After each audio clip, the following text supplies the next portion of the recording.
जुन्नर नगरपालिकेची निवडणूक आज झालेली आहे। मतदारांनी आपला कौल दिलेला आहे। राष्ट्रवादी काँग्रेसला यावेळेला जास्त नगरसेवक निवडून आलेत। शिवसेनेची मात्र पिछेहाट झालेली आहे। मागच्या वेळेला 9 नगरसेवक होते, यावेळेला 5 आहेत। राष्ट्रवादी काँग्रेसची संख्या वाढलेली आहे। आपला माणूस आपली आघाडी आणि भाजपने या निवडणुकीमध्ये युती केली होती, सत्तेचे दावे केले होते। काँग्रेसनेही या निवडणुकीमध्ये आपलं पॅनल उभं केलं तर स्वतंत्र वास्तविक त्यांनी राष्ट्रवादी काँग्रेसच्या बरोबर जायला हवं होतं। काय त्यांचा निर्णय असेल त्यांचं त्यांना माहिती। मात्र काँग्रेसला अवघ्या एकाच जागेवर यश आलं। मागच्या वेळेलाही काँग्रेसचा एक नगरसेवक निवडून आला होता, तोही नंतर राष्ट्रवादी काँग्रेसमध्ये गेला। माझ्यासोबत काँग्रेसचे ज्येष्ठ नेते माजी आमदार दिलीपराव ढमढरे साहेब आहेत। आपण ढमढरे साहेबांकडून या सगळ्या प्रश्नांची उकल जाणून घेणार आहोत।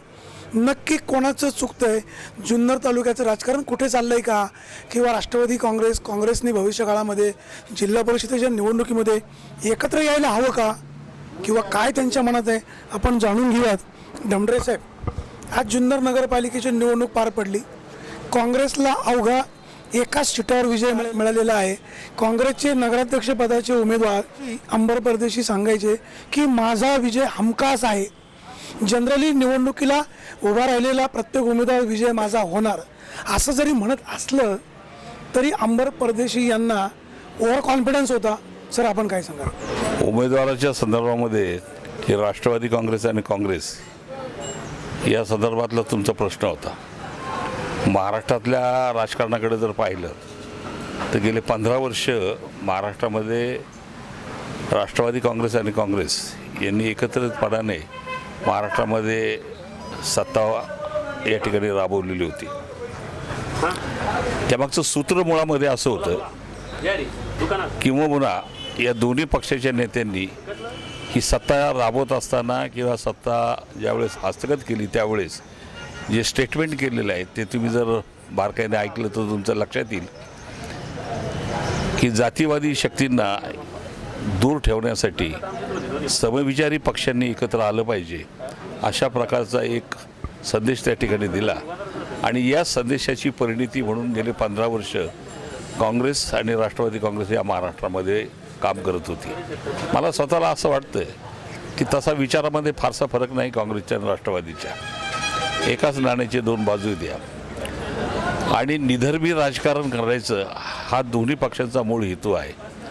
आणि तो हेतू काही ठिकाणी राबवला गेला, काही ठिकाणी राबवला गेला नाही। महाराष्ट्रामध्ये विशेषतः नगरपालिकांमध्ये अनेक पक्षांनी अशी भूमिका घेतली होती की स्थानिक आघाड्या स्थानिक कार्यकर्त्यांवरती त्यांनी अवलंबून सोडलेला होता। त्यामुळे फारसा काही राजकीय विचार घेऊन या ठिकाणी नगरपालिकांमध्ये अनेक कार्यकर्ते उतरले होते असं मला स्वतःला वाटत नाही। पारंपरिकदृष्ट्या जर पाहिलं तर जुन्नर शहरापुरतं जर आता तुम्ही मला प्रश्न विचारलात, जुन्नर शहरामध्ये मला आठवते की सद्वांना परदेशी जवळ नगराध्यक्ष होते तोपर्यंत सातत्याने काँग्रेस पक्ष या ठिकाणी काम करत होता। नगरपालिका काँग्रेस पक्षाच्या हातामध्ये होती। पुलाखालून खूप पाणी निघून गेलेलं आहे। आणि तालुक्यातल्या इतर जर सहकारी संस्था किंवा इतर ठिकाणी जर पाहिलं तर आजही काँग्रेस आणि राष्ट्रवादी काँग्रेसची सत्ता आहे, विशेषतः तालुक्याच्या ग्रामीण भागामध्ये। परंतु जुन्नर शहर हे जे आहे या शहराचा इतिहास वेगळा आहे, या शहराच्या परंपरा वेगळ्या आहेत। त्यातल्या खोलामध्ये मी आता तुमच्यासमोर जाणार नाही, परंतु गेल्या 10-15 वर्षामध्ये जे काही बदल झालेले त्या बदलामध्ये आजही या ठिकाणी जर तुम्ही मताची आकडेवारी जर पाहिली तर मला असं वाटतं की नगरपालिकांचं हे राजकारण इतकं छोटं राजकारण। ढमढरे साहेब, या निवडणुकीमध्ये काँग्रेस पक्षाला संपूर्ण पॅनल उभं करता आलं नाही आणि बहुतांशी आपल्या सगळ्याच उमेदवारांचं डिपॉझिट जप्त झाले। अवघा एक उमेदवार विजयी झाला आहे। सर, काय सांगाल? प्रश्न असा आहे की 10 का 11 उमेदवार या ठिकाणी आम्ही दिलेले होते। त्या 11 उमेदवारापैकी अनेकांना ही कल्पना नव्हती की बा आपल्या एकत्रपणाने लढू किंवा स्वतंत्र पॅनल उभं राहील याची कुठलीही कल्पना नव्हती। आणि अचानकपणाने हे पॅनल या ठिकाणी आपल्याला द्यावं लागलं। विशेषतः अल्पसंख्याक समाजाने काँग्रेसवरती जो विश्वास ठेवलेला आहे तो त्यांनी सार्थ करून दाखवलेला आहे। मी या ठिकाणी जुन्नर शहराचं जे पुरतं राजकारण जर पाहिलं तर तुम्ही जर मतांची आकडेवारी जर पाहिली तर मतांच्या आकडेवारीमध्ये मी मगाशी पहिला मुद्दा तुम्हाला जो सांगितला की निधर्मवादी जे राजकीय पक्ष आहेत यांच्या मताची जर विहिरीच केली तर हे जातीवादी शक्तीपेक्षा ही बरोबरीने तुल्यबळ अशी तुम्ही एकत्र काय येत नाही? ही प्रक्रिया एका मिनिटाची नसती, ही वैचारिक प्रक्रिया असती. या वैचारिक प्रक्रियेमध्ये थोडासा अनेक राजकारणातले अंग उपांग असतात, त्या चर्चेतून यश येईल. मला खात्री आहे की भविष्यकाळामध्ये सुद्धा ही गरज आहे आणि ह्या गरजेपोटी आणखीन विचाराच्या पोटी, नुसती गरज नाही, गरज म्हणजे सत्ता हस्तगत करण्यापुरती गरज, परंतु त्याच्याही पेक्षा ही विचारापोटी एकत्र आले पाहिजे, समाजाच्या कल्याणासाठी एकत्र आले पाहिजेत. त्याच्यातून आज महाराष्ट्रामध्ये आणि देशामध्ये काय चाललं आहे याचं वर्णन करण्याची ही वेळ नाही. या वर्णनामध्ये मी जाणार नाही. विशेषतः शेतकरी समाज असेल, अल्पसंख्याक समाज असेल, व्यापारी समाज असेल, सामान्य शेतकरी असेल. तालुक्यामध्ये आता कांदा लागवड चाललेली आहे.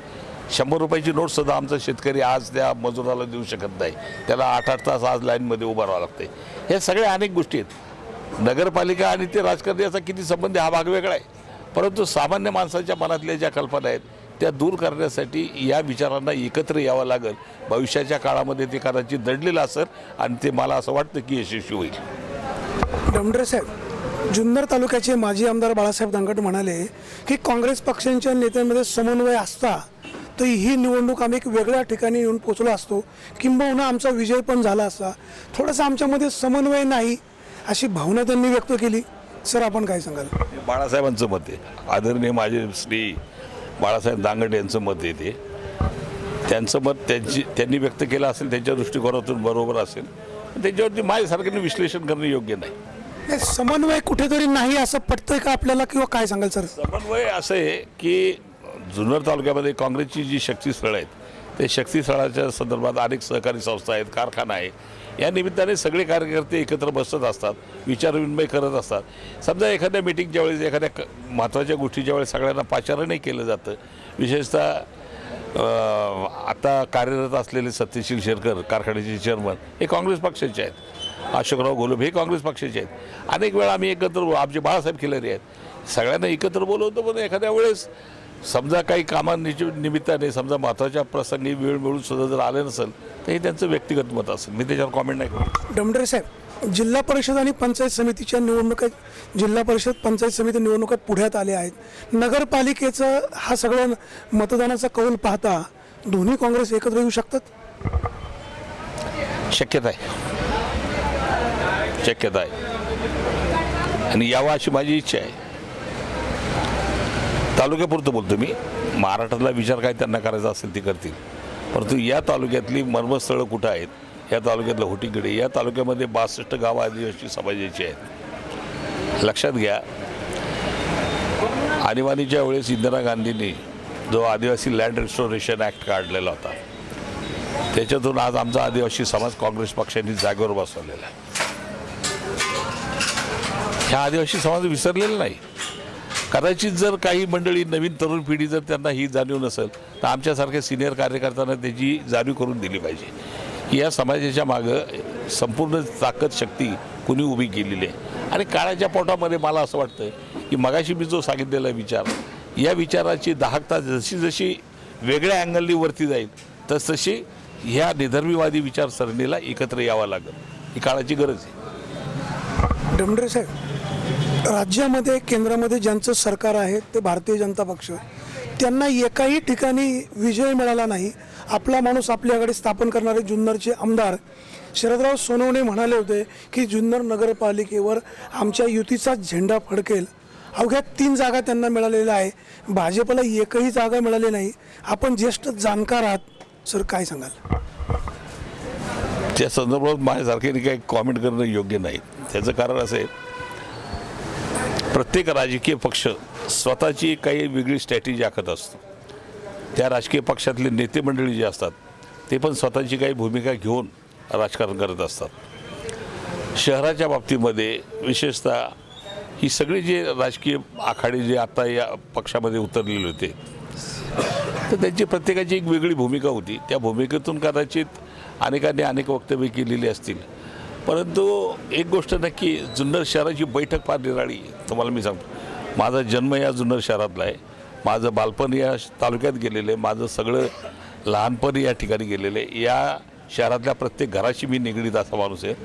परंतु इथली बैठक जी सामाजिक बैठक जी ही फार विचार करण्यासारखी आहे आणि या विचाराच्या बैठकीचं आकलन सगळ्यांनाच होतं अशातला भाग नाही. त्यामुळे मला असं वाटतं कदाचित त्यांनी सांगितले असेल ते काम करतायत असं त्यांना वाटतं, त्या पद्धतीने ते एखादा राजकीय कार्यकर्ता असं सांगू शकतो. त्याच्याबद्दल त्यांची एक वैचारिक भूमिका असेल, त्यांची एक बैठक असेल, त्या भूमिकेतून ते बोललेले असतील. त्याच्यात चूक काय आहे असं मला वाटतं. डोंगरे साहेब, एक शेवटचा प्रश्न. नरेंद्र मोदी यांनी 1000 आणि 500 रुपयाच्या नोटा चलनातनं बाद केल्यात. याचा फटका सर्वसामान्य शेतकरी वर्ग, नोकर, लघु व्यावसायिक सगळ्यांनाच बसलेला आहे. सगळेच राजकीय मंडळी या निर्णयावर टीका करतात. मात्र प्रत्यक्षात सर्वसामान्यावर जो अन्याय होतोय त्यांच्यावर रस्त्यावर कोणी उतरत नाही. आपल्या काँग्रेस पक्षाची भविष्यकाळात भूमिका काय राहील? तेव्हा हा विषय फार मोठा आहे, अतिशय गहन आहे. कदाचित अर्थशास्त्रातल्या राजनीती इतका चाणक्य नीती इतका किंवा तुमच्या कौटिल्यशास्त्रा इतका मी प्रगल्भही माणूस नसेल कदाचित, परंतु मला व्यवहार कळतो.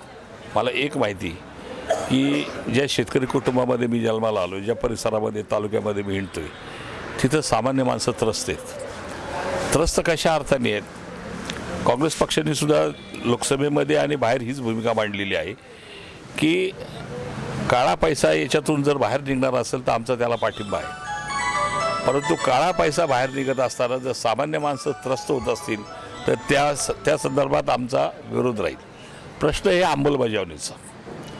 अंमलबजावणी इतकी ढिली झाली, प्रत्येक दर दिवशी एक एक नवीन नियम निघतात. आणि सगळ्यात महत्त्वाची गोष्ट म्हणजे तुम्ही टी व्ही उघडून पहा, फार दिल्लीपासून जम्मू काश्मीरपासून ते कन्याकुमारीपर्यंत करोडोच्या नोटा काही लोकांच्यापाशी गाडीमध्ये, सुटकेसमध्ये, हॉटेलमध्ये सगळीकडे सापडतात.